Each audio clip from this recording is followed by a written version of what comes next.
Here we go. Safe word is pineapple. And we're live. Good evening, everyone. Welcome to Holy Crap, the Vlogcast.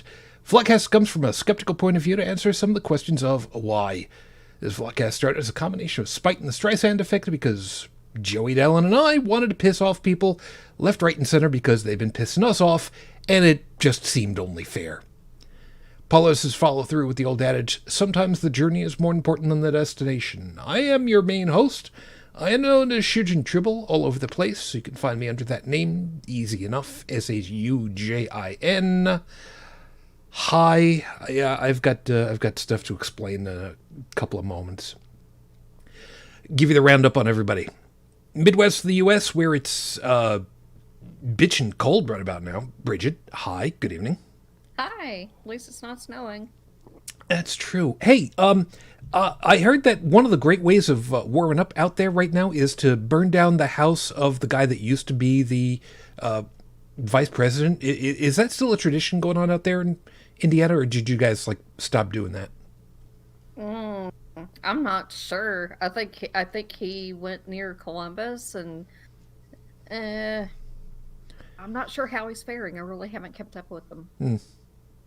Seems only right. It's not like he really cared about anybody else. Moving off to the right, into the area that we're going to be talking a lot about, UnrenownedTech. You don't have hurricanes coming your way, so it's a nice break for you right about now, isn't it? Yeah, I mean, the amount of hot air that was coming out of DC just dropped overnight, like last week. Yeah, it's amazing how that happens. So, yeah, I don't know what happened. I just know it happened about the evening of the 20th, and it's kind of cooling off. In fact, it's pretty cold. It's 28 degrees right now Fahrenheit.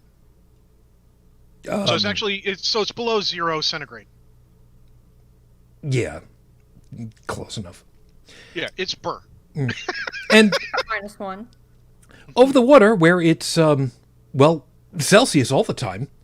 Joseph, good morning. How are you? Good morning. Oh, very well. And you, sir?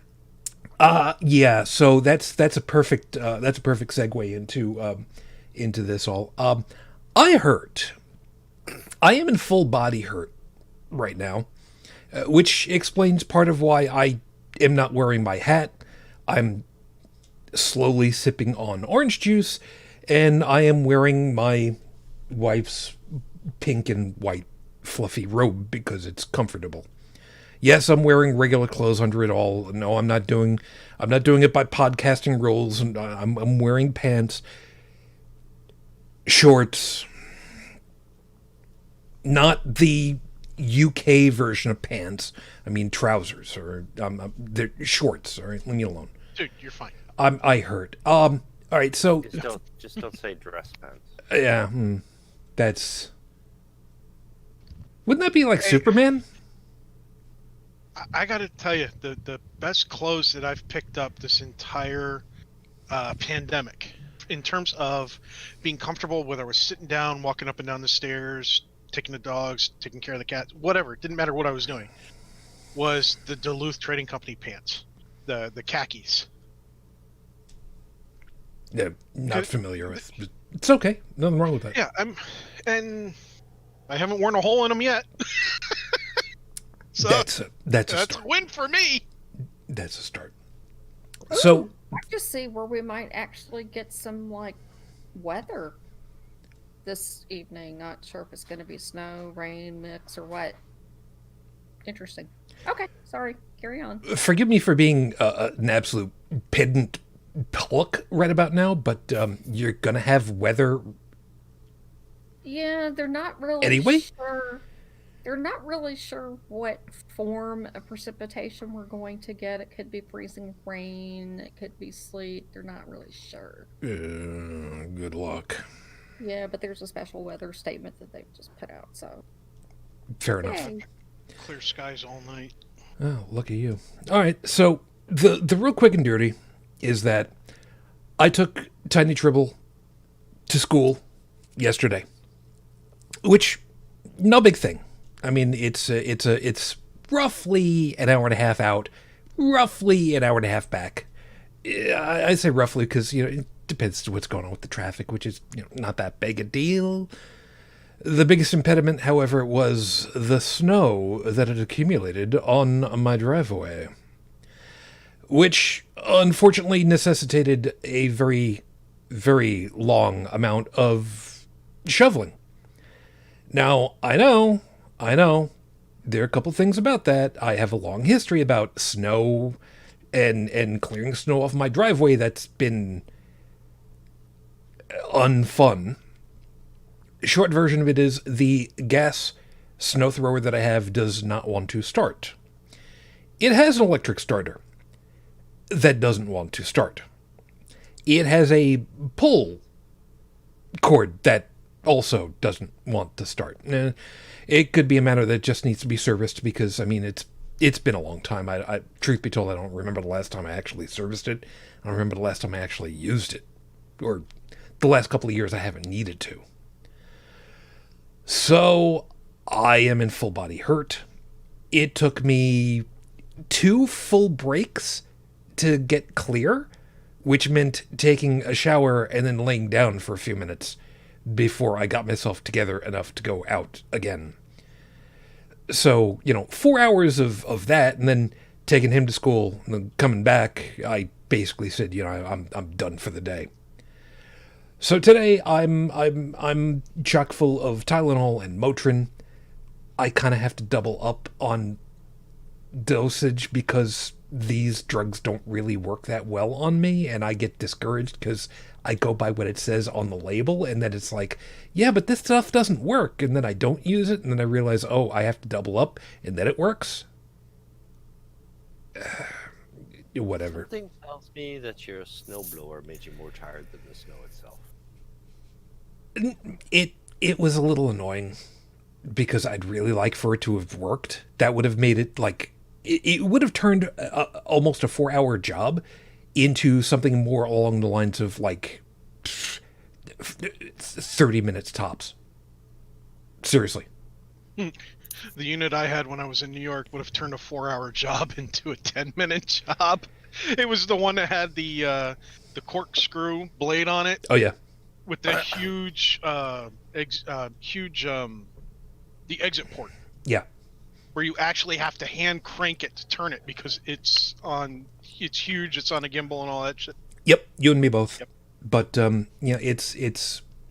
it is what it is. And it was 4-wheel drive. I could get that thing up any hill.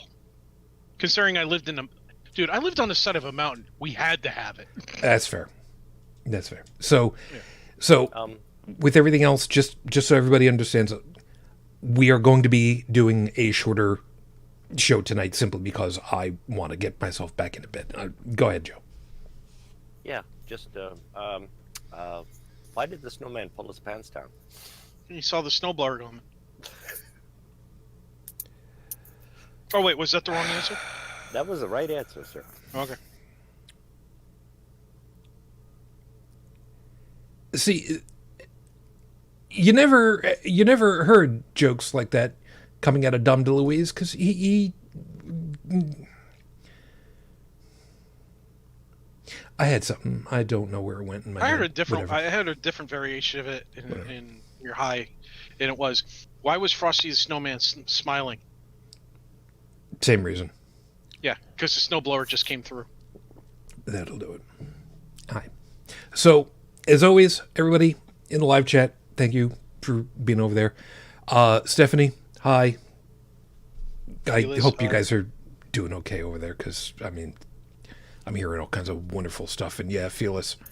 And yeah, I'm gonna see what I can do by myself because, like I said, last night I did not do a show because no, and I woke up today and I was just a world of everything hurt. So, is what it is. Deal with it.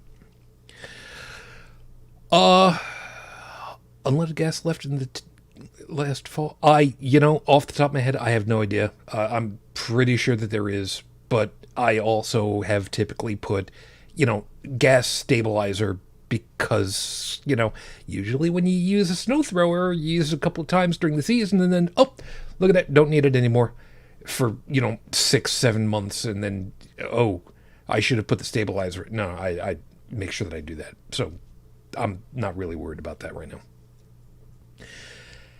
Any case, it's going to be one of those nights. I got to try to hold myself together with everything. So let's see how that works out. So I don't have horrible scopes because I couldn't be arsed to do it because I had other things going on. So it is what it is. So we'll kind of go from there. So let me go ahead and get things rolling for everything at this point. So with 5 minutes on the clock for you guys at this point, your 5-minute freestyle starts now. Negotiate. You might not realize it at the moment, but I actually did write negotiate in all capital letters because I have taken to answering, maybe not necessarily answering, but adding my voice to a lot of social media stuff recently, where the question has been basically posed and in various different formats, which is usually how do we deal with the political climate right now. This is actually different from our main topic tonight. What do we do? I mean, how do we deal with the people who want to now share power instead of dictate? The ones who are now becoming into the minority because of the way that, voting and elections worked for a change. And I have been, if you've been watching my social medias, I have been touting and pounding every damn time with the caps lock key open. We, period, do, period, not, period, negotiate, period, with, period, terrorists, period. It is amazing how many times I look at what's been going on around over here and see, well, the Republicans now want to play nicey, and they want to, have the, hey, all good, right? Because, all fair in love and war, right? It's all good now, right? It's, you wouldn't hit a guy with glasses on, right? We do not negotiate with terrorists. These people went into the goddamned Capitol building in my country.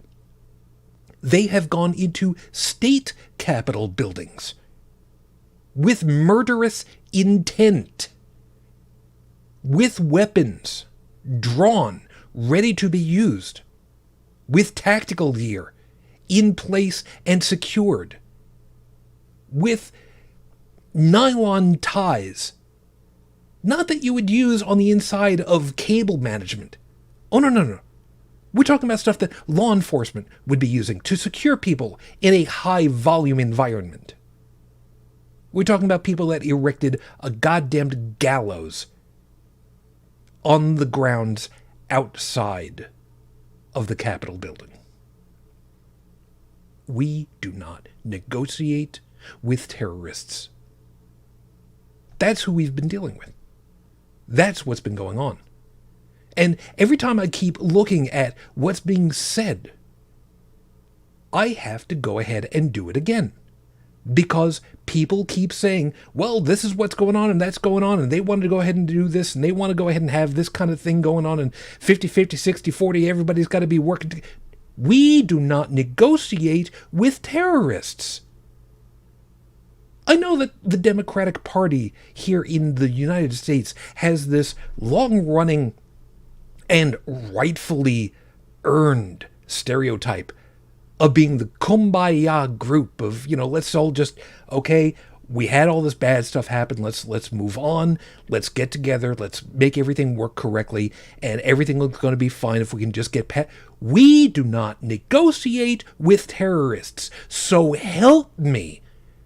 You have balls. Use them for a goddamn change. And why shouldn't you?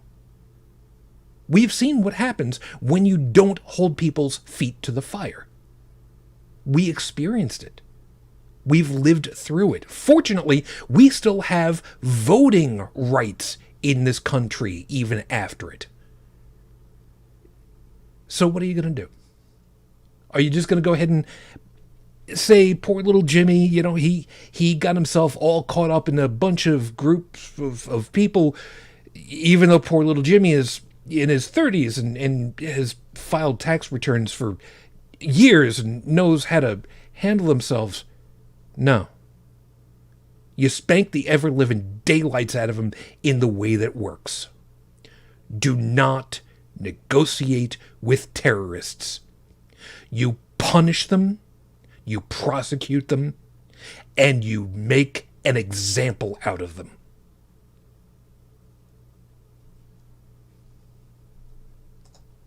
Well,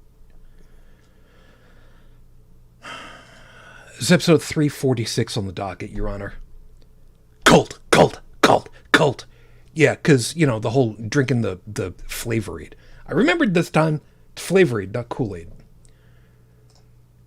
I mean, this is only slightly related, but we've got the problem of exactly these same people who've gone ahead and said, you know, I believed it, and now they're calling up in. I don't know if I didn't think to add that to the show notes.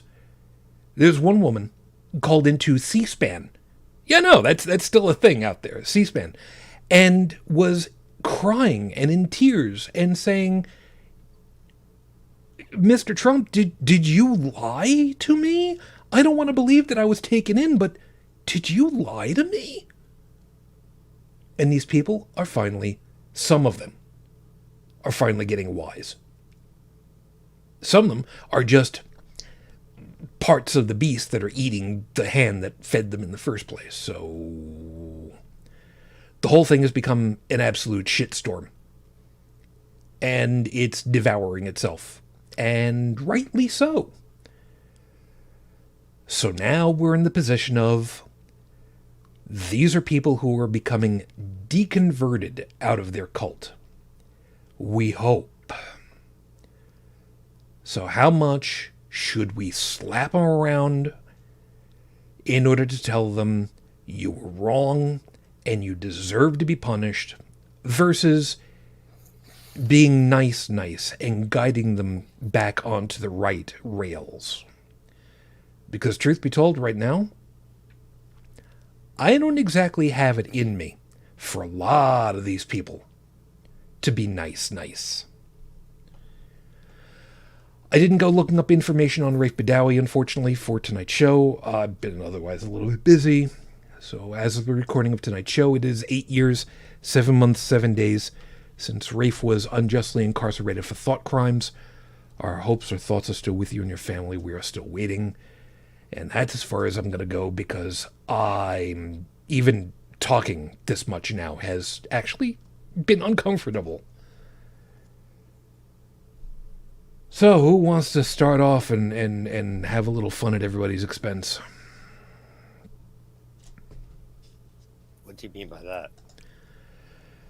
Well, that's the big question right away, isn't it? Do we have a moral obligation to not pick on these people at this point, after all the stuff that they've done? Well, I agree with you, but I just have a problem with the word punish, because, well, the first step is to make these people understand, when people are affronted with reality, they have a choice to either, face up to it and admit the wrong with their ways and try to correct them, or dig in. I think it remains to be seen what they're going to do, and we all know that when we have somebody across from us who won't reason, who adheres to whatever fearless leader says, in all ignorance of reality, well, if they're going to take that tact, then they should just be removed from society. Or at least, removed from society, I mean, before they were the majority, well, the Republicans were in power. But it's just say, well, you know, a power is a position of responsibility. So if somebody's ideas that lead to actions is doing harm, well, they should be, let's just say, limited in the damage they could do until they see reason. I mean, all we can do is Some try to people reason will with them. never agree with you. Some people will never agree with you because of the color of your skin. Some people I will know never that, agree yeah. with you because of any number of reasons. There What do doesn't you- even have to be a reason to not reason. Good point. That's called ideology, ideological. What the hell is the word I'm looking for? Demagoguery? No. You know what? I'll go with that. Yeah. I mean, that's But- reason enough too. I'd go one further. I'd say it has to do with their programming.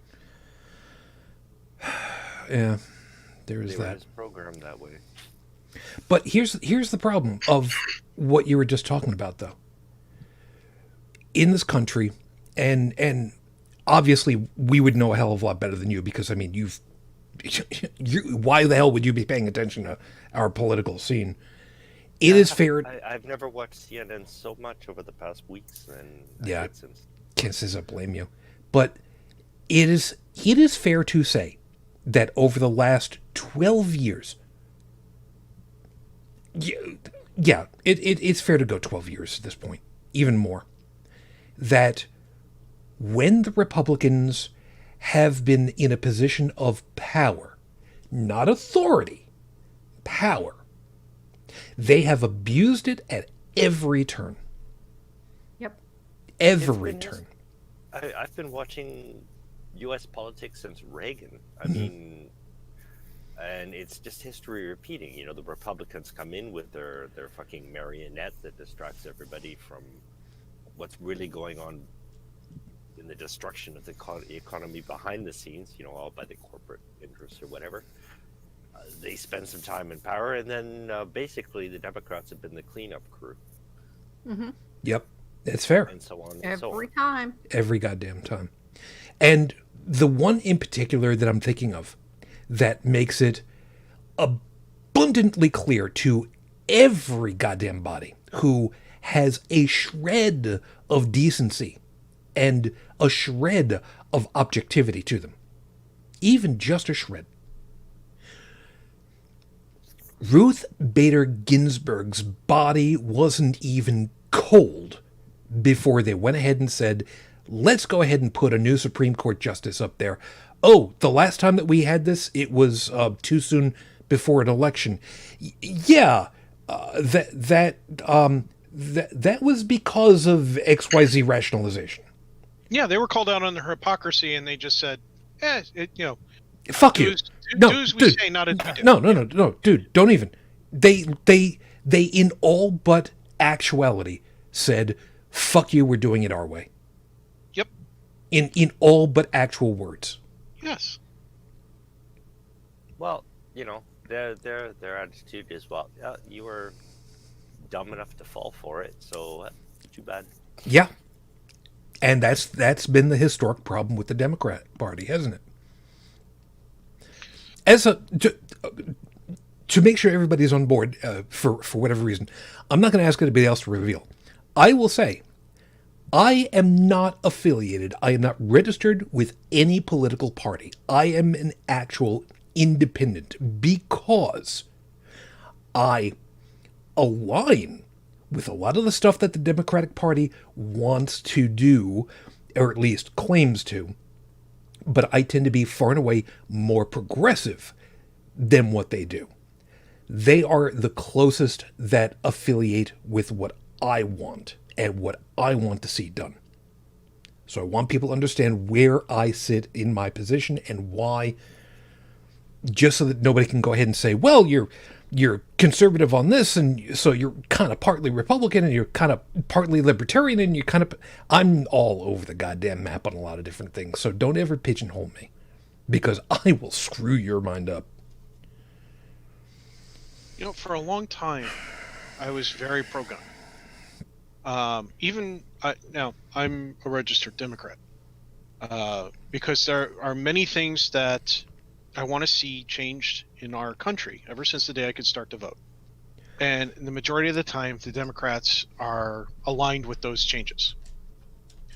But I was very pro-gun. I mean, there was a time where I thought, okay, everybody should have a gun. Everybody should have a pistol or a revolver or a shotgun or a rifle or something in their home to defend themselves in the event that the police don't show up or whatever happens. You know, everybody should learn how to use it. They should get certified training from like an actual police officer or the military or, you know, retired military, or, you know, make some kind of training thing in each and every state where everybody could get their certified training and everything else. Okay. And but over time, that as things occurred and eventually school shootings and everything else, my opinion changed. My opinion was forced to change by the events that occur in my country, in my own state. And so by watching things happen, I'm forced to change my stance. One of the things that my stance has always been is affordable healthcare for everybody, because I have myself and my family have gone through horrible things. And, you know, if we didn't have healthcare that we had, it would have been worse. And in some cases, having healthcare, it still made the bills extraordinarily tight. And we were lucky we had the jobs we had at the time, and so on and so forth. So, but I've had friends who have been much worse situations because of that. So while some of my stances now are very progressive, they're very liberal, I'm still a moderate in some ways and slightly conservative in still some others.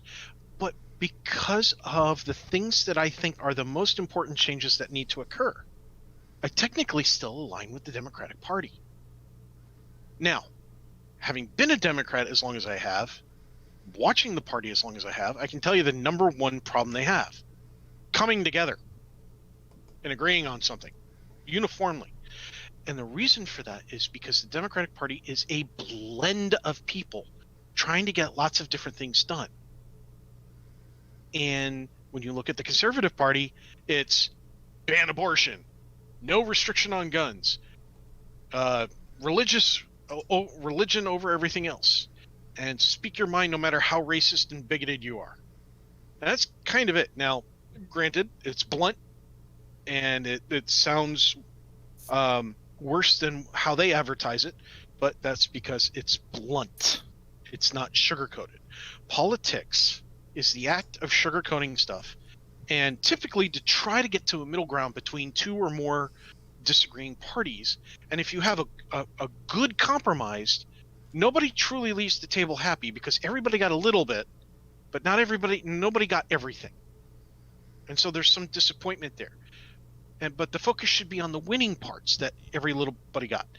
The Democrats, they're constantly shifting that, you know, with who they have in there, what they're focusing on, who their people are rallying them for, and everything else.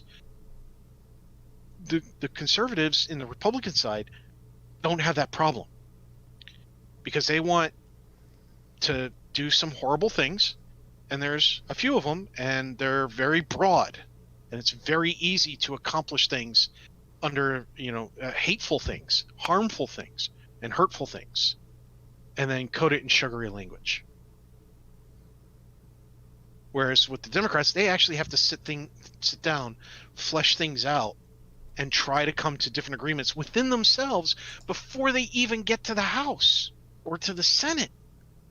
It's almost like they're actually taking time to consider all the possibilities of what they're trying to propose. Yes, there are some Democrats over the many decades that have been as bad as what we've seen, in terms of, I'm not going to change my opinion. This is what my people voted me in for, and this is exactly what I'm going to do. None of the other Democrats agree with you. Well, then they're stupid. Dude, that's not how you make them see your viewpoint. We need to have a chat one-on-one. Come here behind closed doors. Let's sit down and talk about how this works. Well, And that's happening more than one. I hate to break it to you, Tech, but we don't have a conservative party anymore. Yeah, no. The GOP, there is nothing at all conservative about them whatsoever, other than, like, their religious beliefs and all that other stuff. Right. I mean, under Trump, they have lost anything that was even remotely conservative, is like, little c conservative.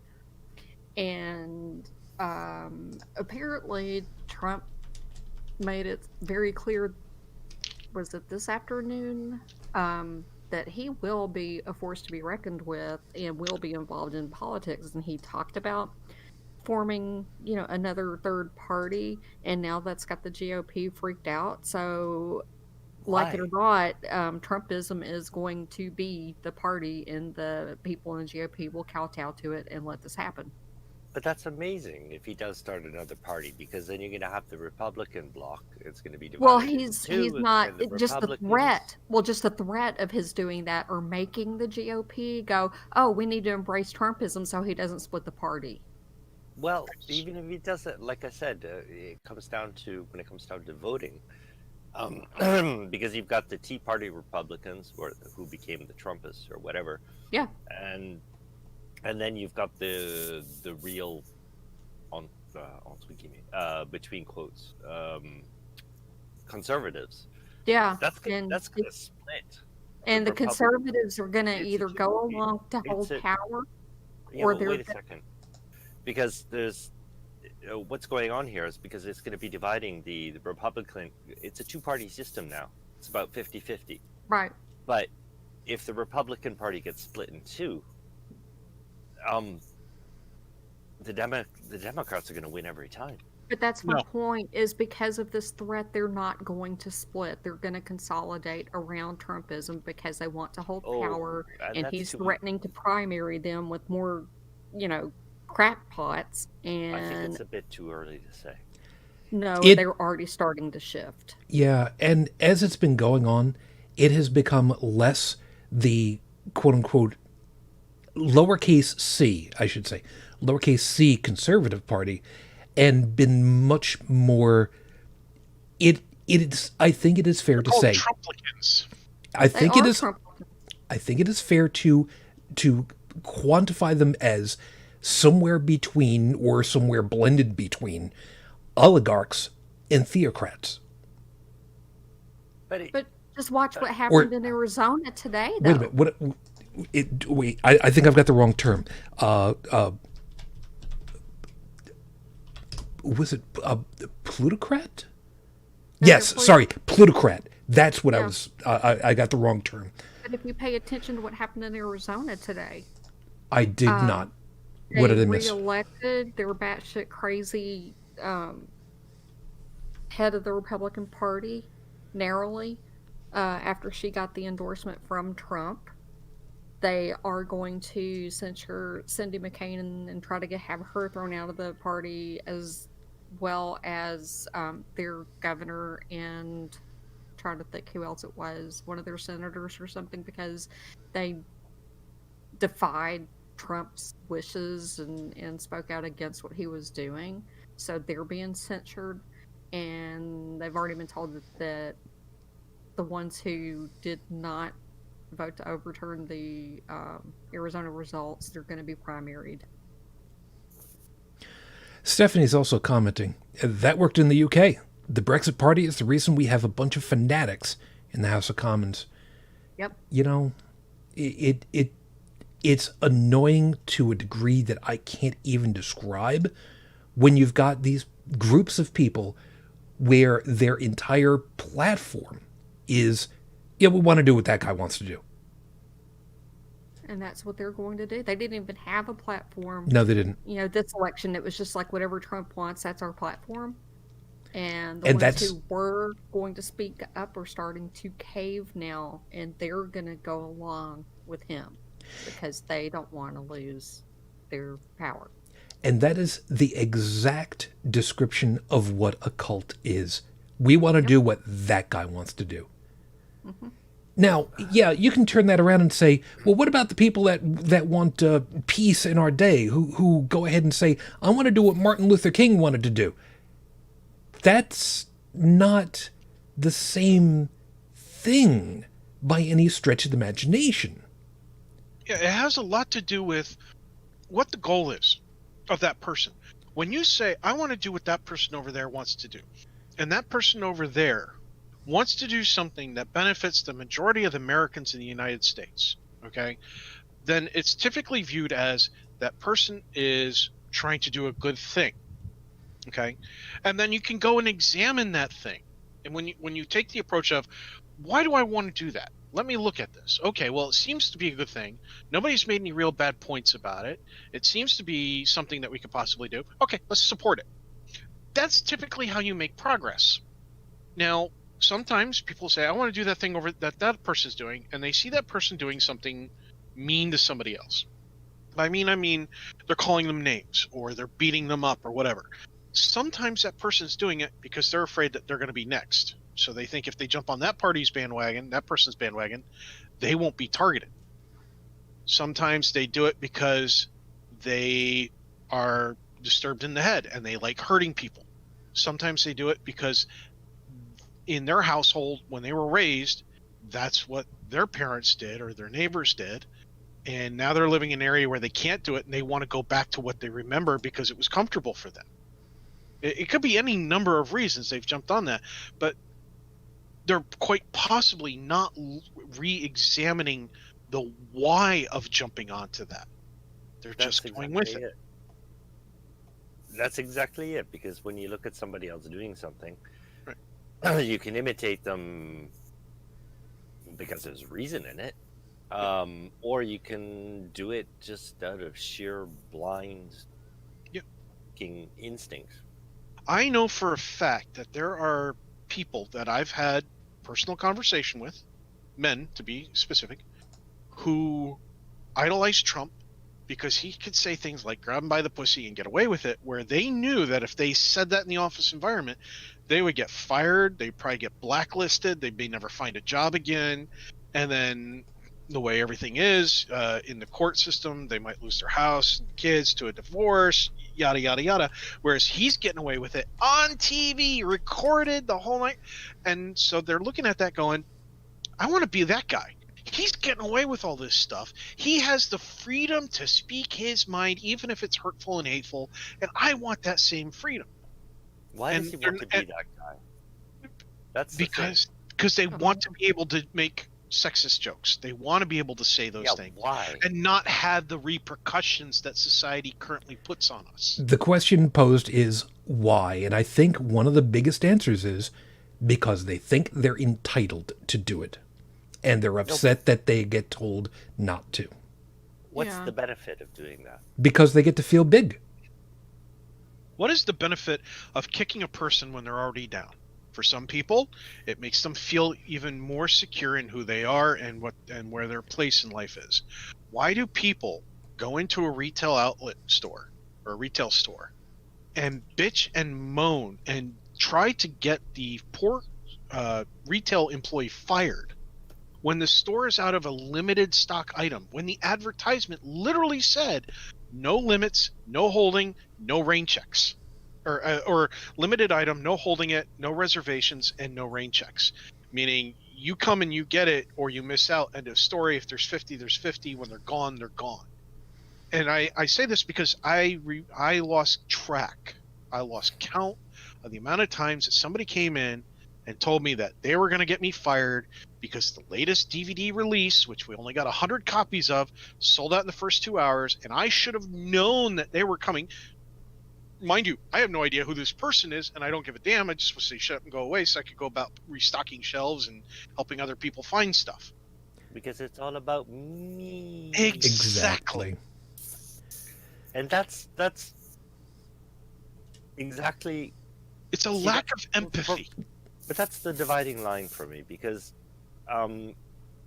if one can't think for themselves, or won't think for themselves, and wants to rely on fearless leader, whatever, and whoever else is in there, following clan, if they want to just like imitate like that, any sense of other is almost impossible. So, it's basically comes down to mine and ours, and it basically comes down to people willing to take the shit of other people. Yeah. Take other people, like people who live at everybody else's expense. We're gonna live at this other team's expense. If it's damaging to them, well, they're on the other team. It really comes down to it's a clan mentality of the situation. Just basically non-thought, because as far as I'm concerned, empathy is not, I wouldn't use, I'd say more compassion than empathy, because empathy is more of feeling. But compassion is impossible without thought, without awareness of others. The thought part, I'm not as on board, but the awareness part, absolutely. And I say that only because I'm thinking back to the situations where they did experiments and found that the rats can and do show compassion and empathy for one another. And I don't know where the level of thought process is in there. So Neither do I.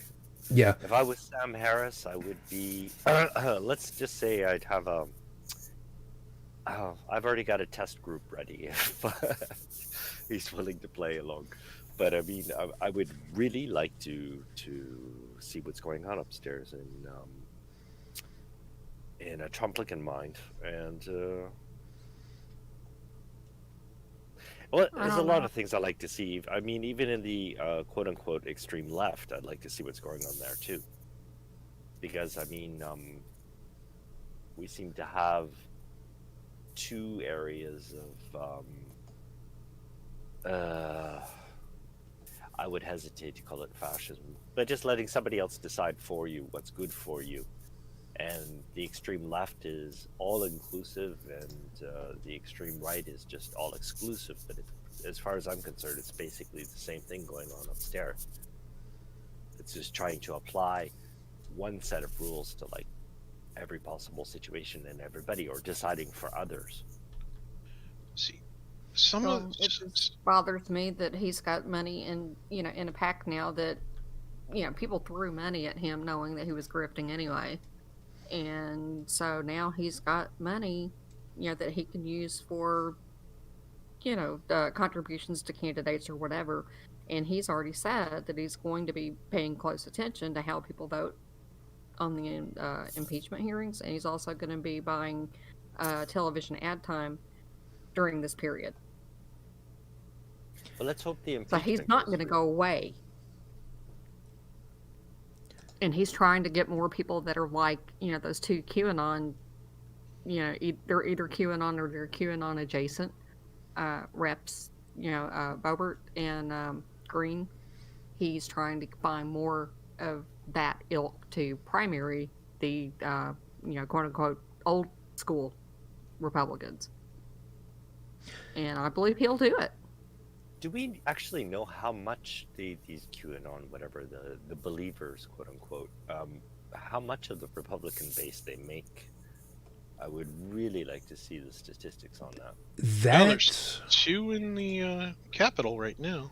Well, no, that's what I'm saying. Yeah, but I know where you're coming from on this one. Voter base. Yeah, I don't know, and I don't know how there would be any way of getting something even close to a ballpark number, because there are some of these groups who have literally been told and said and repeated, and I if I remember right, the data dump from Parler has backed this one up, where they have said, do not tell anyone you are part of, the first fight of the first rule of Q Club is you do not talk about Q Club to anybody. So, but now there are some of these folks who are actually coming clean, and they're realizing that they were left out to dry, and they're not getting a pardon, and they're not getting they're not getting their legal bills covered by Patreon or PayPal donations or whoever the hell it is that they're trying to go through. That is, it's just GoFundMe and all that other crap. Yeah, they're dumping them. Yeah. The groups are the payment groups are dumping them out and just saying no, not here, and they're finally coming to grips with this. And like I said, there are people who are crying because they're suddenly floundering out, and what happened? They're probably in total panic. Yes. And They don't know what to do now because the plan didn't go through, and some of them are still going. But actually, Biden is actually Trump, and we just don't know it. I'm like, what? Oh, God. Yeah, that one. It's gotten crazy. Yeah, that one did float around, and the problem is, it's one of those Poe items. It's the Trump left early so that he would have time enough to have his makeup done so that he looks like Biden, and he's actually the one that's inside there, and Biden is actually in an underground bunker being held by the responsible army people so that he can be executed later for crimes against the country, and after it's done we'll bring his body out and Trump will finally rip his face off like it's Face Off and Mission Impossible and the thing of it is, I don't know if this is a Poe, which I know in and of itself is like, wait, that doesn't, no, you can't say it that way. I am saying it that way because there's no way to know if this is serious, if it was posted out there as serious satire, if it was put out there as, I bet you somebody's going to say this, and somebody flipped it over and said, yeah, that's what's going on, because look, in the email address, there's a Q in that URL, so that says, I mean, I don't even know what to do with all this, and I don't think any of these people, the majority of these people even know what the hell to do with this whole damn thing, because suddenly their entire support structure has fallen right out and collapsed underneath them, even though all this time we've been telling them, that's all gonna go. That's all gonna disappear. And you got 3, 2, 1. Oh, look at that. Part of this is our fault. Is our being society. One of the ways that this occurred was the fact that we didn't take certain things seriously. We dismissed it. Oh, whatever, they're just conspiracy theorists, whatever. But the thing about conspiracy theorists is they have a way of finding people and bringing them in slowly, or even latching onto others and getting together and actually creating a voice. The other way that we allowed this to happen is partially with the churches. We being the United States government, never punished the churches that demonstrated that they were giving political guidance to its their people, the attendees and whatever you want to call them, the members. There was actually a news article where one church recorded their leader telling the members who to vote for, and then daring the government, the IRS, to take away their tax-free status. Yep. And mailed it to the IRS. Yeah. And the IRS was too scared to act on. They really were. No, The government was too scared. hold- Whoever was. Let's be clear about this one. It wasn't fear. It was that the machination in order for the IRS to do anything about this was a very specific system, which was when you receive these complaints, they have to go way up to the top of the organizational chain to be greenlit to go after them. And, well, we don't want to piss off our nice, friendly, theocratic folks now, do we? So It's just a couple. It's just a handful of churches. It's don't do anything about it. We'll just keep this on file for some time, maybe.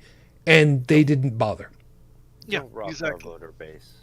And Yeah. the thing is that when you looked at the Republican side of things back then, there was the old, what I referred to and what they referred to themselves as is the old guard. Mhm. The easiest way for the Republicans to get voters was to be pro-life. Hey, don't vote for anybody in the Democratic side because they want to kill babies, and come to us regardless of what our other policies are. We value life, which is why they wanted small arms and all the other shit, but let's not go there. The point is that they were really good at getting the vote from the churches and things like that. The government never acted in a manner that it should have, that it was legally obligated to, and we never held the government to task for that, we the people. So it all that all combined. But there's another aspect that a lot of people don't want to admit to, and I'm guilty as the rest of many of us of this shit. And that is, when I heard somebody say something I didn't like, I shut them down. I shut them down. I called them out, and I did it in a not so nice way. And a lot of us have done that over the last 10 years more. Oh, I've started really hammering that down the last month. I've been trying to hammer it down the last year or two, where I recognized, and I've been saying out on multiple shows, we're yelling too much. Everybody on all sides of the equation, we're yelling too much. Nobody's listening. We're trying to shut everybody down. And again, I was guilty of that. I do not think my farts don't stink. Okay? I'm not stupid like that. I know that I am just as guilty of it as anybody else was. The only thing we have to Still have it. The only thing I think it's best to learn whether the person across from us is willing and able to see reason or not. Because if they're not, then there's no point in yelling at them, because that's just giving them justification to, well, do whatever they want to. I mean, because anybody not of their clan, the non-reasoners, whatever you want to call them, well, they can do some bad shit to you, and you'll just be giving them justification by yelling at them. Yeah, the way I've been dealing with it at this point is, after a couple go rounds, if it's truly a matter of that they're literally not acknowledging the facts, I'll just do a fact dump on them and just tell them, you don't want to acknowledge that this is reality. You know what? I've got nothing more to say to you. That's it. Case closed. I'm not responding to anything else. Go fuck yourself. And I will admit it. I have had a number of times at this point where I've literally ended a discussion with exactly that phrase after pouring it out there, with the simple intent of, you are no longer worth my time. Here's all the information, and anybody else that wants to go ahead and follow along what's been going on, there are all the facts for you. And if you don't like it, you know what? Piss up a rope. I don't care, because I'm done with this conversation, because you won't acknowledge basic reality at this point. And there's a huge distinction has to be made, because when you present the facts, make it clear to them that it's the facts they're testing, not you. Yeah. Yeah. I have, this is reality. It's basically, people who think for themselves, who have, a basic care for other humans. Basically what we're trying to do is learn as much as we can about our environment, and, and learn as much as we can. And if we care about others, then share as much as we can with others. And while this was going on, Brigid, you posted two pictures that I don't know if you want me to share or not. You can. Oh, I can? Okay. You posted two pictures that have religious connotations that basically say the end is nigh. Satan walks among us, and it's Harris and all that. and Vice President Harris. And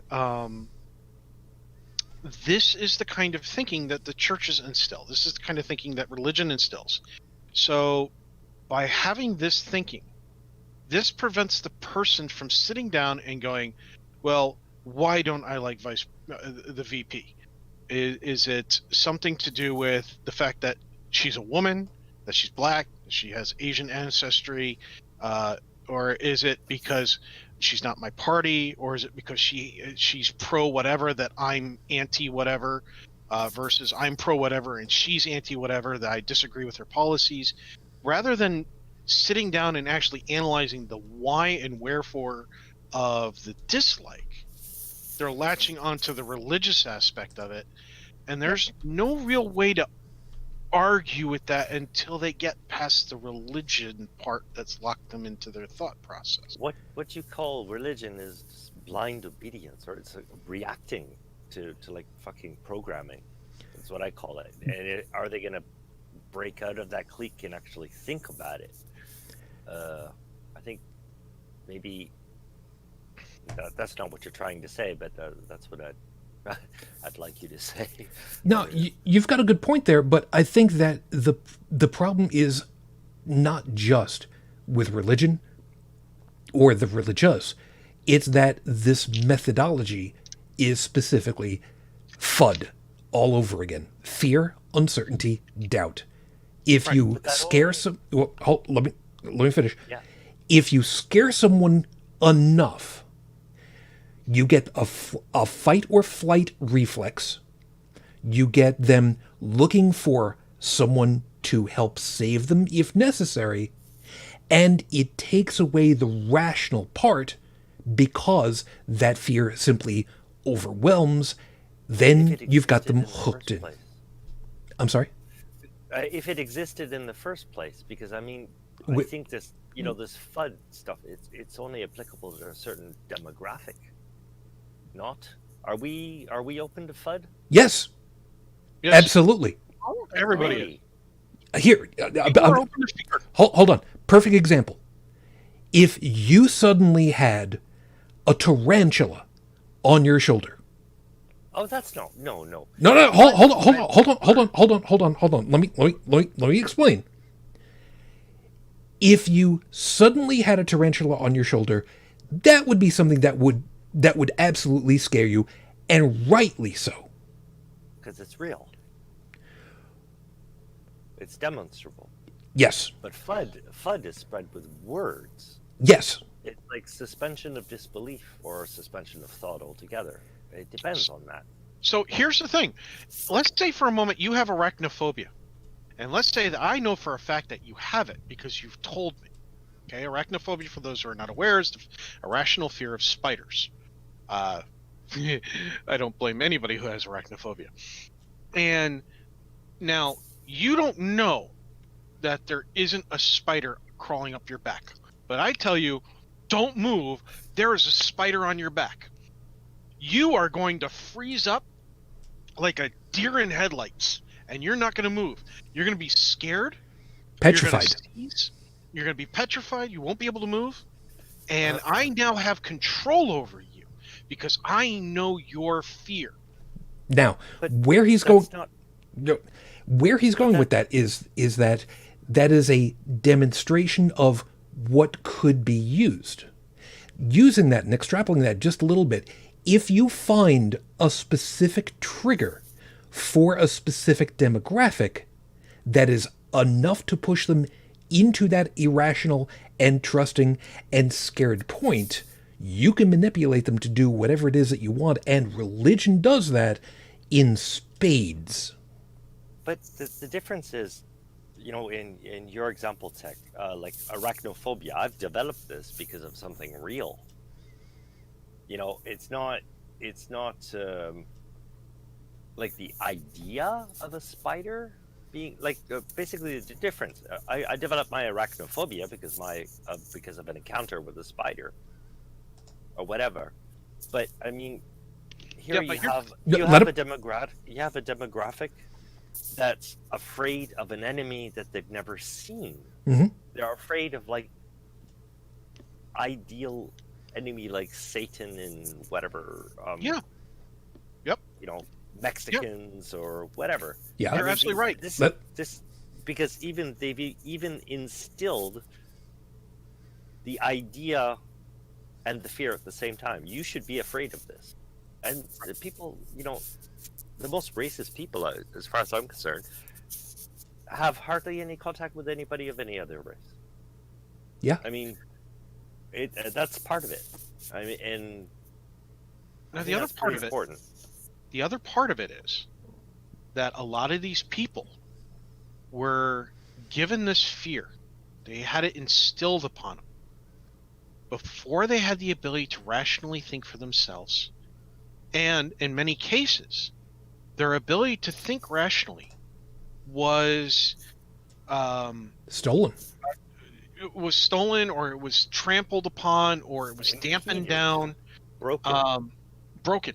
Right. So what you have here is in to make the analogy, the scenario that I had before even more close to reality. I knew you. Let's say for an example that I'm 20 years older, you're senior. Now it's not true, but let's just say for example it is. When you were 5, I was 25, and I came up behind you and I said, there's a spider on your back. And if you move, it's going to bite you, and you're going to die. And it's going to hurt while you die. And then I say, don't move. And you don't move because you believe me, because I'm an adult, and, you know, your mechanism in your brain tells you, I've survived this long, listen to this person. You've got it exactly right. Right. And Now, comes... then I tell you, oh, I saved you. I got rid of this spider. You can move now. But if I tell you that there's a spider on your back again, you better not move. That's religion. And after, and you can say, where's the fucking spider? You know, after the danger is gone. I got rid of it. I didn't even want you to see it. Yeah, like I'm traumatize you. Like, it's like me saying I'm a demon hunter. And the other person would say, oh, prove it. When I say, well, do you see any demons around? Yeah, except I can finagle that one by having a pile of ash at my feet and go, see, there's the ashes of the demon. Frost giants, man. But to go back to your point, you had it exactly right to use a child as an example, because there comes a point in our lives where, you know, we either take responsibility for our own actions and ideas that lead to actions or whatever, our own thoughts, or we rely on somebody else to take all the responsibility and make all the decisions for us. That's where I wanted to do the responsibility part. Now, what do we do with the people who have believed all this time that there's a spider on their back, potentially, and they could die from it? And they're just now realizing, I've been lied to all this long. There is no I was wrong. I did a bad thing. You know, what do? Well, we can forgive them, but depending on the harm that they did at the time, the punishment might still need to occur, not because they need to continue to learn from their mistakes. They've already learned that what they did was wrong, but because everybody around them needs to see that even if you are sorry for what you've done, you have done something horrible. And in this case, it's treasonous to attack the Capitol in the way that they did. The punishment in this country for treason can include the death penalty. Yep. Punishment is for people who don't realize the wrong of their own ways. I mean, sometimes it's also to be the example for others. Hold on, because that's a big one, and that one has been used specifically for advocating for the death penalty. Right. Now, let me. Can I just make yeah. An example to others, but who others? Would somebody rational want to do what that person did? You know, somebody who is quite aware that we depend on the other humans around us, people who have compassion for and understanding that, you know, they're a cog in a machine that's humanity. You know, would somebody want to do the thing they did? Because this punishment as a message to others, it's a message to who? And once again, it's a message to these fucking survive by imitation people. It's just to instill fear into them, because who do you have to instill fear into? Somebody who's absent of reason. Somebody has no ability or will to reason. And I really think it's that we have to focus on, thought or not. Well, it's actually not really a deterrent at all. Yeah. I mean, the only way where I would see where it would actually be a deterrent is in the case of, like, if you're military and you commit treason and they put you before a firing squad, then that would be a deterrent to other military people of don't commit treason. But other than that, it's not a deterrent in as far as society. I would have to Google them, but there are statistics saying that it really just doesn't work as a deterrent. It's just a punishment. The other part I was going to say was the fact that while the punishment for treason can include the death penalty, Mm-hmm. it doesn't mean that a person who has realized that they have done wrong deserves the death penalty. I, for one, have always been an advocate of the punishment needs to fit the individual, the crime, and what came after. Okay? It's one thing when you have an individual who goes on a killing spree and they don't care. That person doesn't really need to be a member of society ever again, in my opinion. Now, if you have somebody else who their blood sugar went haywire, they had a massive reaction to an experimental drug that was just hit the market, and they accidentally, tripped their best friend and they went down a flight of stairs and broke their neck. Probably not death penalty material in my book. There needs to be an investigation into what happened medically speaking. This person may have been the one who called 911, didn't try to flee the crime, cooperated completely. Okay, there's something to be said there about that, and so you can't have one punishment fits all. You really can't. Agreed. Because the situation is different. And like I said before, the people that were there that day for the Capitol, some didn't storm the building. Sure, some still cheered the other ones on, but they never left, the lawn. Some didn't go past the barrier. They shouldn't be facing treasonous charges. And they won't. Hopefully not. Hopefully not. Because we all know that sometimes lawyers, sometimes judges get a little overzealous. Why? Because we're all human and we all make mistakes. But the ones who went in there with the zip ties, the ones who went in there with the guns, those people, sorrowful or not, that is a chargeable offense and that needs to go forward.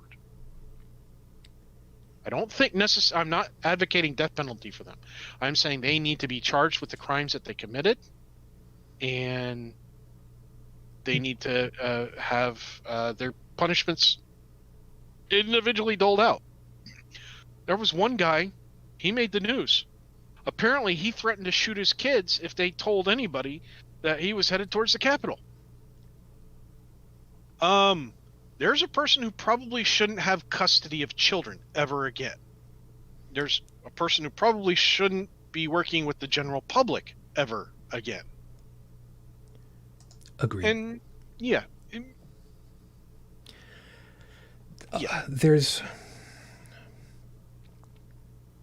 a lot, man. There's a lot to all this. And there's one other piece that I want to make sure that is out there. When the Constitution was first being ratified back the 1780s, the only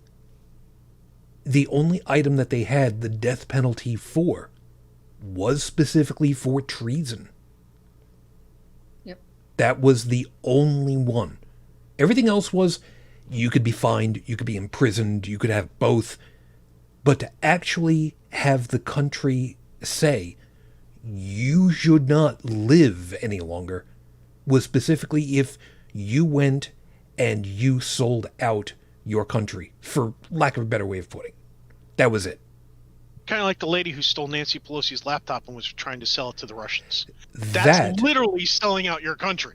Yeah, that but that's more espionage and not treason, if you're going by legal definitions. Yeah, agreed. you're agreed. Agreed. Now, could an argument be made for changing it over to treason? It's possible, but at the same time, we don't know all of the ins and outs of what was going on, so it's probably not. But let's hope not. For no other reason than to say, I don't want people to be killed for crime, but at the same time, I don't know what they did exactly legally. Well, I think, as far as like legal definitions of treason, I think that Trump definitely qualifies. If And I say that because I would consider this, part of, the whole Russia, scandal thing and the cyber hacking and all of that other stuff. And he's, provided aid and comfort to Russia and helped them to infiltrate us in this way and left us vulnerable, and is still taking their side. to me, there would need to be an actual provable connection as opposed to he's just a dick. Well, that's not being just a dick. No, I know. I got you. The SolarWinds thing is Russian, and that has been confirmed by our intelligence agencies and things. And to me, that's an act of war. We're still vulnerable. They could kill all of our infrastructure. Just Yeah. Man, there's a lot of stuff that's still going to come out of all this, isn't there? yeah. They're still Yeah. learning a lot of things. Yeah. It's going to be. Biden said it best. It's going to get worse before it gets better. But Oh, I yeah. think people only. I suspect that most average Americans who hear that phrase are only thinking in terms of either the pandemic, finances, or a combination of the two. And that's kind of it. But I think Well- he also meant in terms of politics, what's going to come out and get uncovered, how it's going to affect our country, as well as continue to affect our relations overseas. A lot of things. Well, and it came out last night. New York Times Yep. broke a story to where he was going to fire Rosen and then have an appointed person step up that was sympathetic to the whole, the votes are, not valid and we need to overturn the election results. He was still going that route from the DOJ, and everyone else that was on staff at the DOJ said that they would resign en masse if that happened. And that came very close to happening. There were discussions that Rosen was going to be fired. And still trying to find out if there's any connection to this or not, but apparently the Army lied about General Flynn's brother being around when the call was made to, ask for military assistance. His brother is like a 3-star general who was actually there when the call came in for help. So there's that. And the Army lied about it, and then they got busted, and it's like, no, actually he was there. This goes way up. So now we've got the truism that we know in the tech industry, which is all is known, which In the information age, sooner or later, everything can be found. It's just a question of when. Yep. Personally speaking, I would really like to talk to that Russian translator, because we still don't know what the hell happened then, but I'm going back in history, what seems like 15 years now. Yeah, her notes. So we've got these news reports, and we've got these things being corroborated, and eventually they will be testified to, and they will become part of the record of courts, of law. And now let's extrapolate down a little bit further.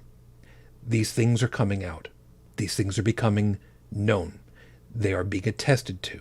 There is documentation that shows it. And there are first-person accounts saying this is what would have happened, this is what was planned, this is what was being done. And the thing that absolutely kills me is how many times I keep hearing the same mantra over and over again. Who wrote it? It's fake news. You can't trust XYZ. Even though it could be a completely on-board, top-notch group. It could be Reuters, it could be AP, it could be NPR, it could be ABC, which tends to be a little bit more right and a little bit lower on the scale, but still groups that are well established and know their job. And these cultists, it's the only way to word it, are simply insulated against accepting the reality of these things. And it's painful. Absolutely painful to me. Because to me, this means that these groups, these people, are going to fall even harder if they even accept reality at all. And I don't think a lot of these are really going to accept it, even if Trump himself finally comes out and says, oh yeah, I lied, I cheated, I swindled you, thanks for your money. Like the evil version of Liberace going out there on stage. Ladies, do you like the rings? You paid for them. Come to think of it, I don't know that Liberace was exactly the good Liberace anyway. Anybody remember Liberace? You remember him? Yeah, he was on Batman once upon a time ago. Had really, really big rings too. Yep. Saw him perform. He's a good performer. Didn't really seem to a great personality, but I was there to watch him play music, which he did quite well. I'll give him that. He was a good performer. Yeah, whatever. I only saw him on TV. I never. It's like Jim Carrey. Good comedian, good actor, really bad at politics. Well, I don't know. Has he run for political position? No, but he's put out a lot of political stuff. He's calmed down over the years, but he used to be like, for example, he did the what the hell was that movie with the kids and being superheroes even though they weren't super? They went around like beating up bad guys and shit. That's what superheroes tend to do. I don't know. Yeah, I forget the name of the movie now. He was in it. There was a whole bunch of guns and stuff. And then after he got his money for the movie, he said, "Yeah, guns in movies with kids are bad." Dude, you just made one of those. You should sit down and shut the fuck up. No, in any case. And yeah, he like on Twitter and stuff. I mean, I think he was literally losing his mind at one point. But there's plenty of that. And what we see is that we see a lot of Americans listening to celebrities about what they should and should not do in terms of who they vote for and things like that. It's like, look, I don't listen to a celebrity tell me to put on a mask. I listen to the doctors and the scientists to put on a mask when it comes to this pandemic. Now, if a celebrity happens to agree with the doctors, thank you, Felix. The movie was kick-ass. Thanks. If the movie person thinks, or the musician thinks that, hey, the doctors are right, we really should be wearing a mask. It's nice that you agree with them. I don't think they really needed you to back them up, but it's good that you're getting the word out there. Okay, bravo. Or on the other hand, if you got somebody like Jenny McCarthy going, vaccinations make you get autism. Jenny McCarthy. No, I don't take vaccination advice from Jenny McCarthy. No. I'm sorry. She's not a doctor. She doesn't study viruses. Not happening. But we did. A lot of people have listened to those who are not in the know. They listen to the things that they don't know about because it makes them feel good to hear it from their heroes.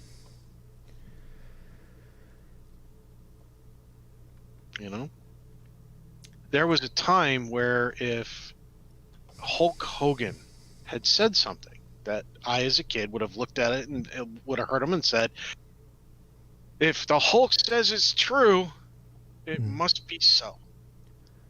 Because I was a WWF Hulk Hogan fan as a kid. I even watched the cartoon, WrestleMania. Yeah, but let's be fair. In a situation like that, we're being asked to take authority from someone that usually will have been somebody who, in our estimation at that point, is deserving of more, I'm not sure if respect is the right word that I'm looking for, more difference. That they may not necessarily be an authority in something, but they... Okay, let me give you a slightly different example. Would you listen to what Captain America had to say and follow along because he's Captain America, or because Captain America has the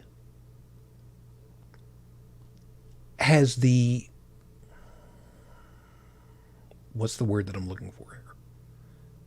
Let me go. It may be poorly worded. The image of tending to be right about how to deal with problems. Let's see, it would depend on the context of what's being said. For some people, they would blindly follow Captain America. For some people, they would question it.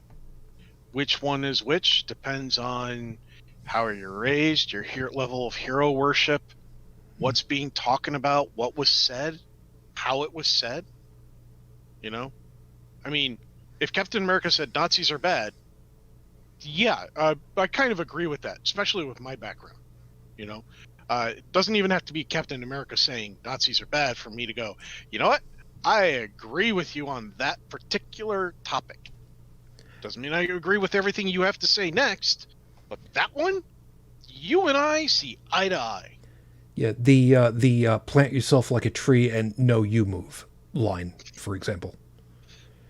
And if Captain America came out and said Nazis are good, I'd be like, Captain, yeah, I would like to have a discussion with you. Yeah, Hail Hydra. Yeah, it must be a Hail Hydra at that point. But, I mean, at the same time, I'd like to have a discussion. And instead of sit down and shut up. We did a lot of, over the last couple of years, of sit down, shut up, sit down, shut up, sit down, shut up. And that has pushed a lot of people into Trump's arena. Because I got tired of getting told to shut up. Rather than, hey, listen, I'm not trying to make a scene. Why don't we sit down? I feel that a couple of the things that you had to say were presented in a hurtful manner, and a lot of people are reacting that way.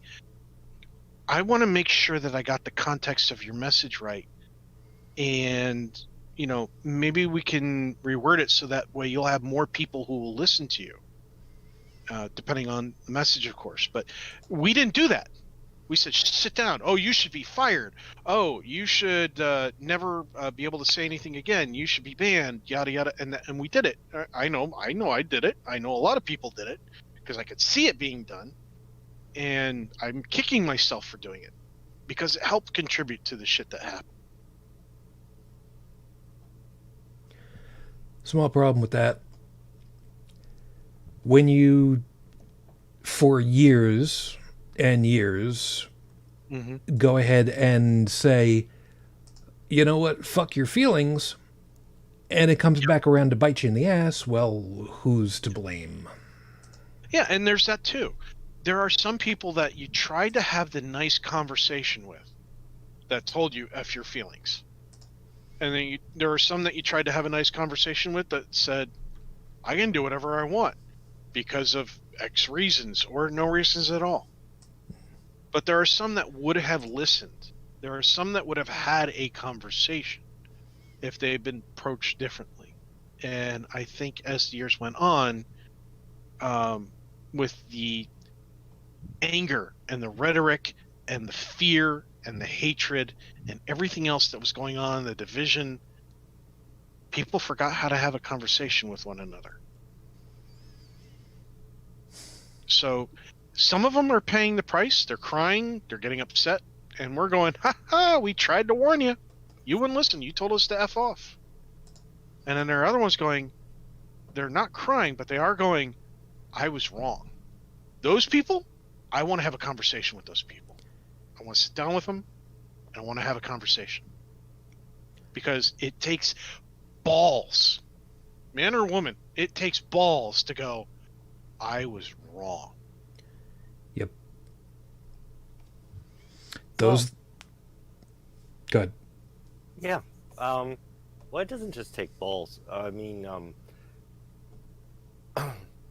because once again, we're trying to learn as much as we can about our surroundings, and I mean, if we're wrong about reality, and we understand that we were wrong, it's better for ourselves and everybody else we share the information with. Yeah, but the problem is it's not a actually question. accepting that, isn't it? Well, because it's one thing to take- to find the information that we're wrong, but then to the choice of either willfully ignoring it or accepting it and incorporating that. That's the biggest difference of it all, I think. yeah, that's once again coming to autonomous thought or not, because I mean, Agreed. we have to be able to determine the difference between bullshit and reality. Just whatever whoever said, believing whatever whoever said, or just checking up on it and reality check. And if somebody who's responsible for their own survival, somebody who's responsible for their own thought processes, being wrong there's nothing wrong with being wrong. I mean, because once you realize you're wrong, well, you don't have to be wrong anymore. Yeah, but a lot of people are told, or they're made ashamed to be wrong. Mm-hmm. Yeah, but that's the cult of person, because you're judging the other person. Because believers, you see this pattern happening again and again.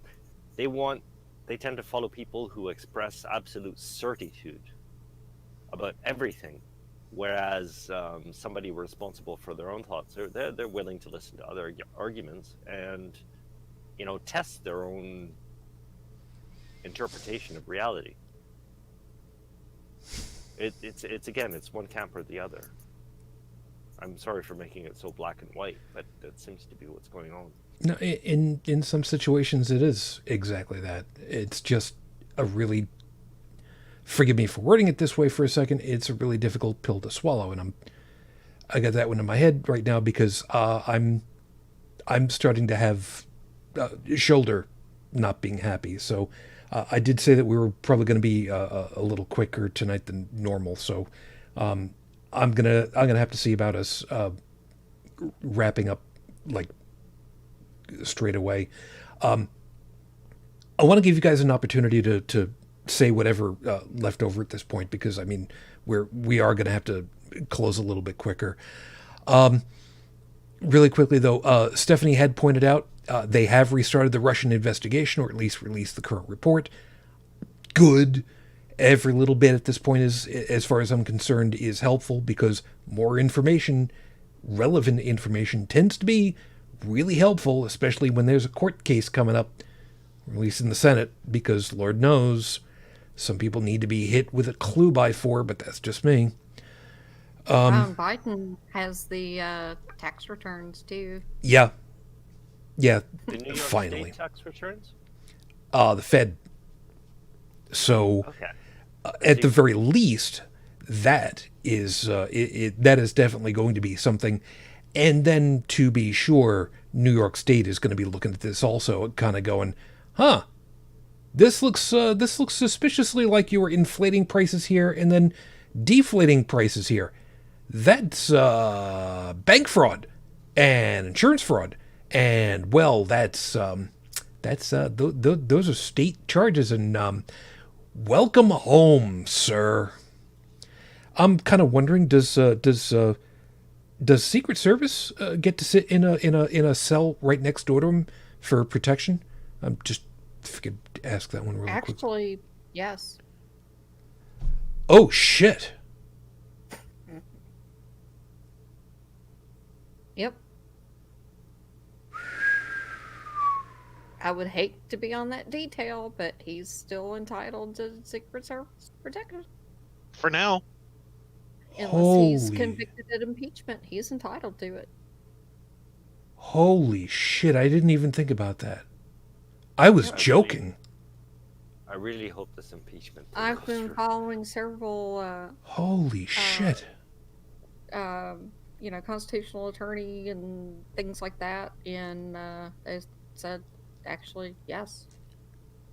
Now, for him, this is a low amount of money. But do you know that anybody who served as a president, even if they've only served one term, when they retire, they get $200,000 a year, every year, for the rest of their life? Yeah, I could live on that. I But- could live on that. And also a $1 million a year travel. 4 That's people right. could live on that comfortably. And Yeah, unless $1 they million travel, yeah.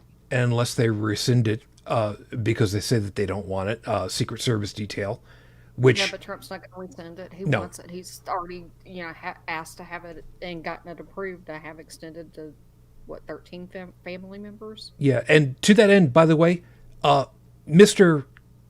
Carter. Oh God, yeah, sir. Thank you for being the most badass of living presidents. Thank you, sir. What did he do? He did exactly that. He said, "I don't want anything else. Just let me go ahead and keep doing what I'm doing." 95. Wait, how old is he at this point? I forget exactly what his age is at the moment. But like Yeah, 90. it's like 95, 96, something like Yeah, that. 95 years old.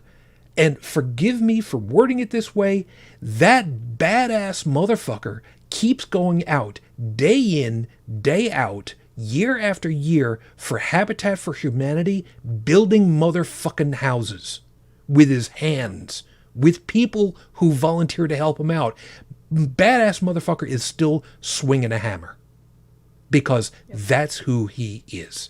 And he said, "I don't want the Secret Service detail. I'm just, let me go ahead and do my thing." And his thing is to help. And he's the one that originally put solar panels on top of the goddamn White House. And then Reagan said, "No, we're going to take those down, Yeah. I'm sorry. I'm stretching out. I really shouldn't. And I should be really taking better care of my shoulder right at the moment." Joseph, what do you want to finish off with? I'm good. You sure? Yeah. All right. Just, oof. I make everything seem to be, black and white, critical thought or not, suspension of disbelief, whatever you want to call it. But I'm actually having a hard time. It's not so black and white. I mean, Just last Friday, I had a discussion. I had an entire table where we were talking about, my landlord was trying. They had a plan to get me in this apartment long enough to renovate it and get me out. Mhm. And I remember you were doing a pretty damn good job of it too. oh, thank you. Yeah, it's quite good now. But the thing is, they wanted to because normally renovation costs here in Paris, it's about $1,000 a square meter. And this is a 50 square meter apartment, so go figure. So they'd get me in long enough to do the renovations and then kick me out after 3 years, and to save themselves $50,000. And I don't know how much they could put on the cost of the apartment when they sell it. But anyways, their plan fell through. So I'm in the middle of a rental contract. So I had an entire table telling me that, oh, they can kick you out during the contract. And like, I've been over this, so many times over the past 30 years, actually. I've had quite a few bad experiences with landlords. So, I know about this shit. And I had an entire table telling me with absolute certitude that a landlord could kick you out during the contract. And I think if I look at myself like 20 years ago, I might have gotten vocal about it because I knew my shit. Because of what's more, I've got a friend of mine who's a real estate lawyer who's got my back on all this. I go to him for advice every time I have a problem. And I've got the documentation even in my computer, all the laws and all that. But I had an entire table expressing with complete certitude what they thought was a fact. Of course, none of them had a personal experience or were in this kind of situation. But I just had to learn I just said, okay, I'll ask my friend this weekend. Because they just absolutely would not. They were actually criticizing me for not believing them, even after I asked for evidence and they could provide none. So I have a hard time determining, who are these believers? I mean, is there part of our brain that adheres to that? We could be operating across two systems. One part of us could be, for certain things we do in life, we could be just taking everything for granted and not thinking about it, and then for others applying critical thought. I'm not exactly sure what's going on there, whether to make it so black and white as I do. That could be a fault.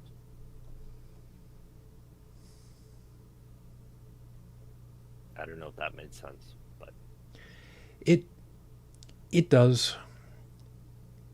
It's tough because there are a lot of times, as far as I've seen, where it really is a black and white question, and people want to try to make it into scales of gray, and then just the opposite.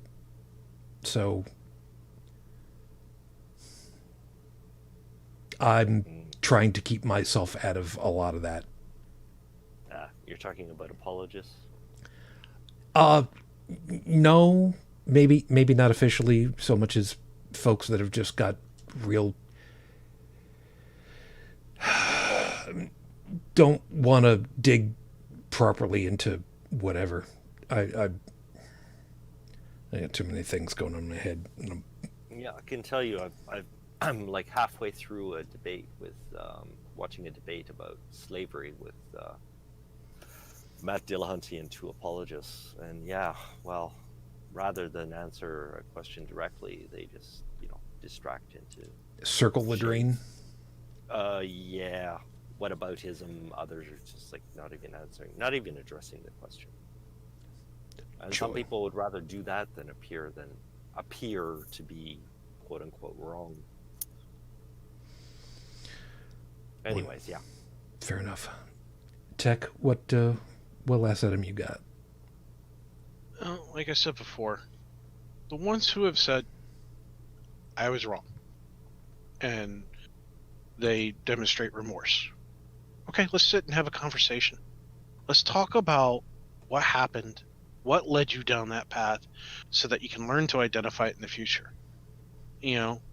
And maybe I was part of the problem. Maybe you were one of the people that I told you to sit down and shut the F up, rather than I should have said, hey, conversation when you needed it most. Maybe it was partially my fault. Maybe it wasn't. But let's have a conversation. And we'll take turns listening to each other.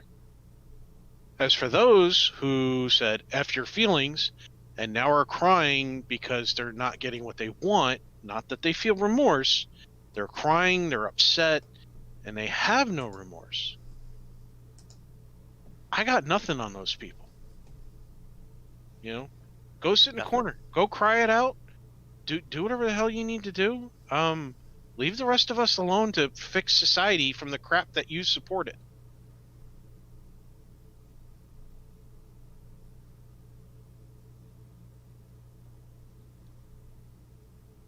All right. Yeah, as far as I'm concerned, somebody who's done me wrong, who comes to me and just admits, I'm sorry, what I did, I realized what I did was wrong. For me, and I've said this 100 times before, but I mean, like they're like 95% forgiven in my books, because somebody like that, as a fellow human, somebody you can reason with, you can also live with them. I mean,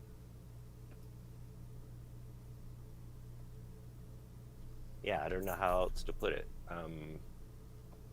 Of course, when it comes to repairing their fault, that's something else. But that's the remaining 5%, if they can do it. But I mean, it's basically somebody who can admit the error of their ways. They're not a threat to your existence, because I mean, we're surrounded by people with bad ideas, and these bad ideas are an actual threat to our existence. Like, imagine if the theocrats got their way. They'd be deciding everything for us, and we wouldn't be able to. They'd be applying their bad ideas to our life, and we wouldn't be able to do a damn thing about it. Brigid, what last you got? Well, I don't know if this is a defense of these people or not, but I mean, pretty much our whole nation over the last 4 years has been a victim of gaslighting right and left. And that probably doesn't help things.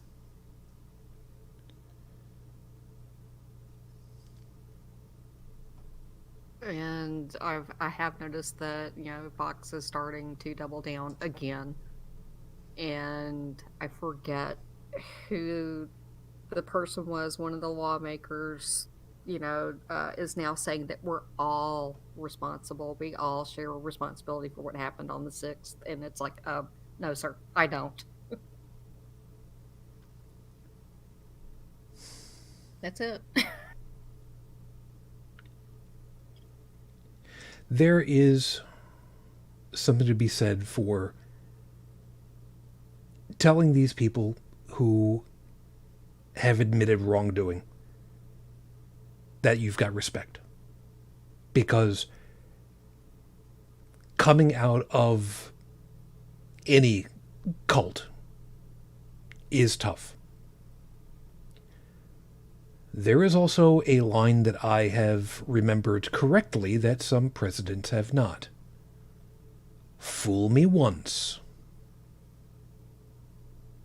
If there's one thing that I have seen too damned many times, is somebody to go ahead and say, yeah, no, I completely and utterly learned my lesson. I know what it is that I did wrong now, and everything's going to be fine now. Happy puppies and colors and unicorns and blah. And no. Only to turn around and go ahead and shank you. Do I feel bad for these people that have been suckered in? Absolutely. Because, as I pointed out to somebody else before, if you were suckered by a con man, You were suckered by a pro.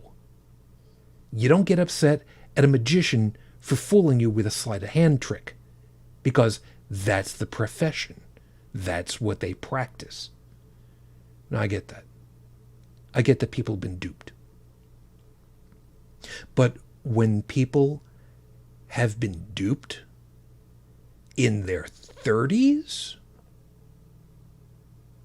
it's harder for me to put a nice on that one. I'm sorry. Maybe I'm finally earning the DJ name that I was given. DJ Cynic. But there is a certain point where I simply cannot abide. And at this point,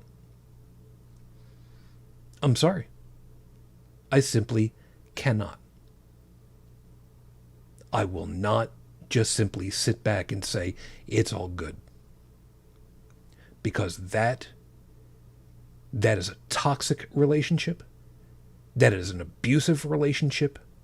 That is everything would be just fine if you just didn't burn dinner. I wouldn't have to hit you. You wouldn't be such a bad person if you just put down the damn phone and stopped trying to call the police when I'm trying to have a conversation with you at 14 gajillion decibels. Nah, man. I'm sorry. For me, you made your bed. It's too late to go ahead and change it. Because you wanted this. We got to go. My shoulder is actually in a not a good, happy place at the moment. So, guys over in the live chat, I'm sorry I didn't look over the last little bit. Sorry about that. But thank you for being with us over there. Stephanie, Felis, you guys take very good care of yourselves. I know, Felis, I will do what I can with my shoulder. I have a date with a very hot shower pulsing down on my shoulder to try to loosen that up before I go to sleep. So don't worry about it. Thank you. As always, everyone else, thank you for being with us. We hope that you found something worthwhile in all of our perspectives and got something worthwhile to think about for the week upcoming. Joseph, thank you for your time. You have hopefully a decent week coming up, and stay safe out there, huh? Yep. The perils of crossing the street to work every day. Hey, don't start, man. I worry every day. You're going into a radioactive hot zone. Cut it out. I know that's part of the job. Mm-hmm. Well, if nothing else, I mean, I can always get on your case for, going into a server room with a whole bunch of cathode ray tubes still, right? Cathode ray? No. No, I didn't think so. You could always get hit by an asteroid. You That's just true. Never know. That's true. That's true. It's possible. Or a piece of space junk. I mean, it's possible. SpaceX could make a big mistake somewhere. Sure, it's. I don't mean to plug another show, but I'm. Dude. There was actually. If you're listening to the Skeptics Guide to the Universe, they were just talking about Pierre and Marie Curie, and they're as you know, they're where they did all their iridium research. Iridium? Is that how you pronounce it in English? Iridium? Radiation. Iridium? No, it's a substance. Oh. Iridium, yes.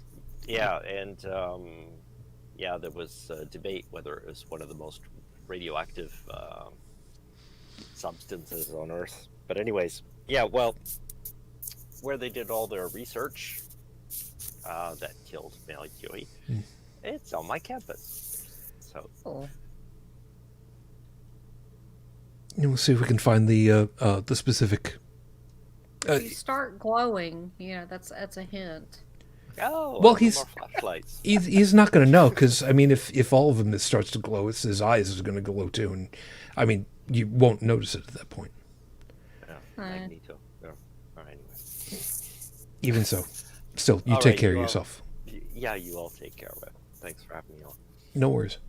Tech, You too, man. Stay safe out there. I know that you're not exactly in the hot zone, so to speak, but, I'm still concerned for you, and you take care of yourself, please.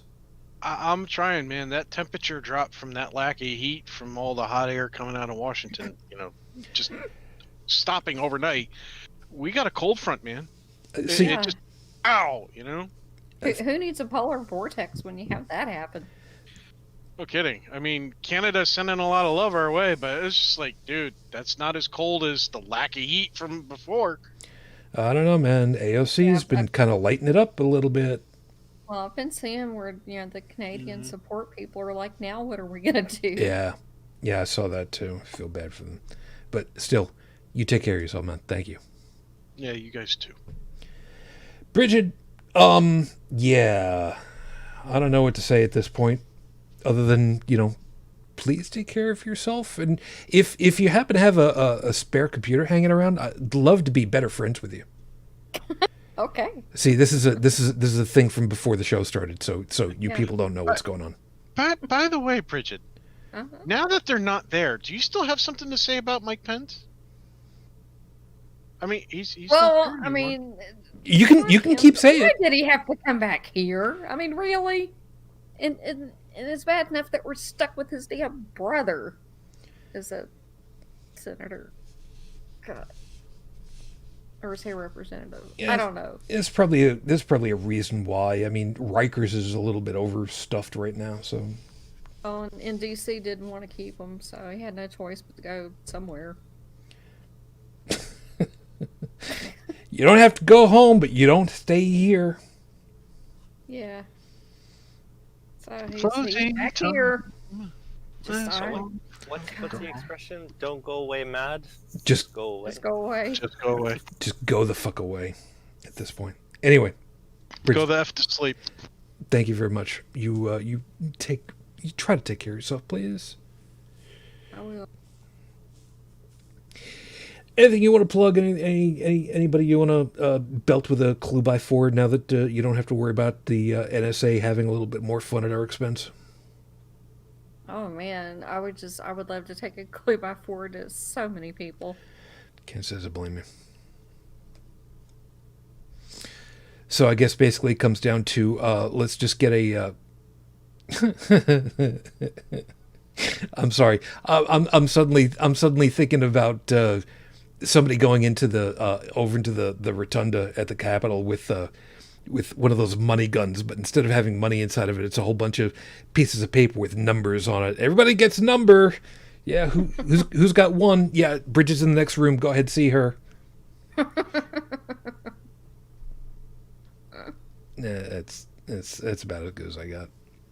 Anyway, everybody, thank you very much, as always, being with us. If you'd like to get the audio version of the podcast, take a swing over to holycrapthevlogcast.com. All of our contact information is over there as well.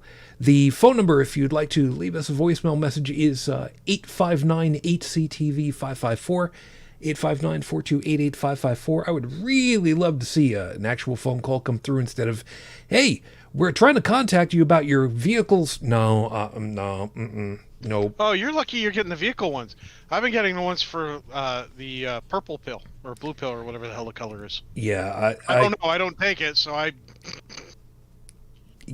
get stuff that tries to come through and it's just like, oh, we were on hold waiting too long for your outgoing message, so we hung up. I miss getting the robocalls trying to help me increase my breast size.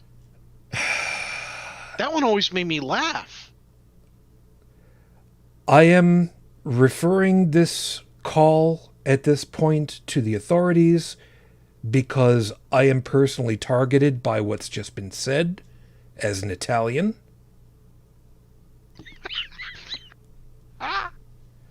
Any case, I'm going to go ahead get the last editing done really quickly and get my butt on out of here. So you will take very good care of yourselves. Please, please, please be safe. We know full well that the vaccinations are coming. Please, please, just keep doing what you've been doing. Please just keep safe. We ain't out of this yet. Just be safe. So, let's just go ahead and get out of here. Thank you very much. Until the next time we get together, everyone, as always, I wish you all the peace I no longer have. I wish you the strength that I've learned. I wish you well. 15 years on, I am still in love with you, my lady. Mwah. Matane Fujin, I love you. I miss you. Dream of us. And until the next time we get together, everyone, as always, good night.